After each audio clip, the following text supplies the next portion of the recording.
Hey, I'm Jason. Before I start, I've been wondering, where are you guys from? Leave the name of the place where you live in the comments. I think it'd be awesome to see how big the community is. And there's also a reason why I'm asking. I'm 100% sure that none of you have ever been to my hometown. I was told I can't name it here, but the fact is that unfortunately, there are a lot of places like that in the world. I live in an abandoned city, and as you'll see, sometimes it's really creepy. 40 years ago, it was a nice, flourishing Midwest town. Well now, 99.9% of the houses are empty and have been like this for a long time. The reason for this is that the town was built around a huge plastic factory. 15 years ago, the factory closed down, and over time, everyone left, since there were no jobs left, at all. Thousands of people lived here, and now the population is just 10 people.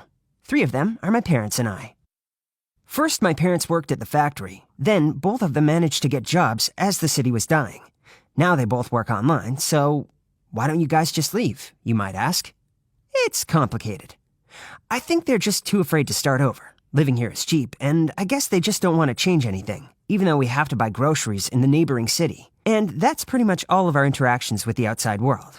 I'm homeschooled, so I don't really spend time with anyone my age. Technically, there are other people living here, but just a couple of households in different parts of the town. Most of them are old people who just can't move out. And that's what made the following events even creepier. So here's how it all started. One morning, I stepped out on the front porch to go for a run, looked around the block, and I saw something in the second-story window of the house right across the street. I didn't have much time to understand who that was, but it seemed like there was only half a face looking at me. The moment I saw it, the figure closed the curtains. I decided to skip the run and go tell my dad. Dad didn't believe me at first, of course, but agreed to take a look.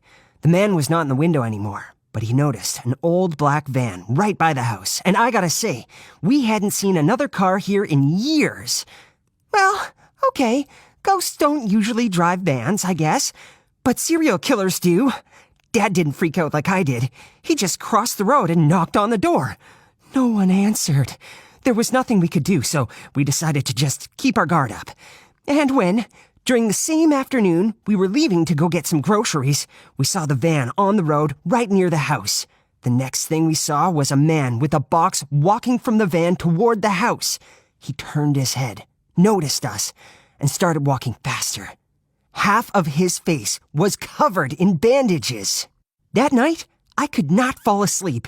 Every noise I heard was definitely the half-faced man trying to get into our house. To eat our souls, I guessed.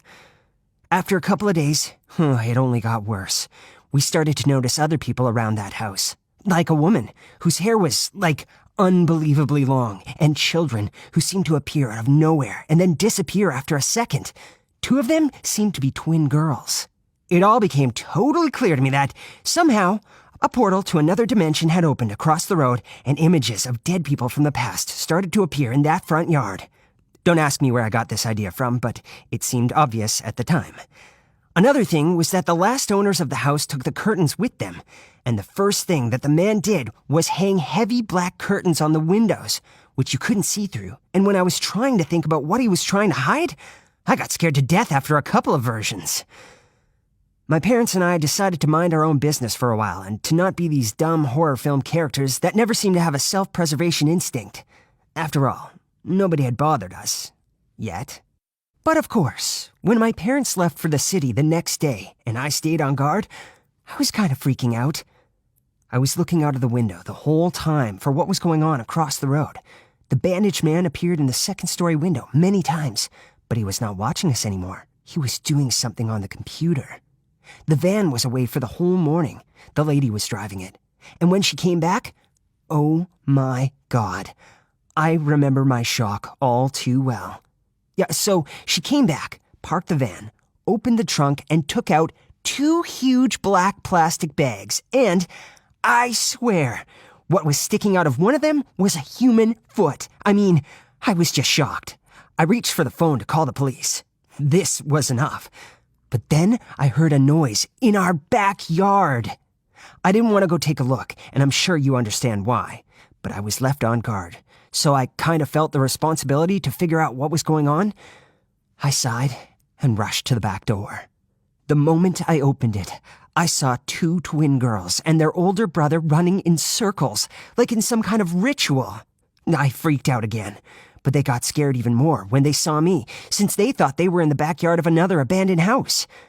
Several moments passed in complete silence, and then I was like, "Hi?"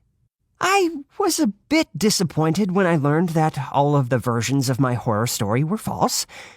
They were just a regular family whose father, the bandaged man, got into some kind of a terrible accident, couldn't work, and the family, with 6 kids, basically lost all the money they had.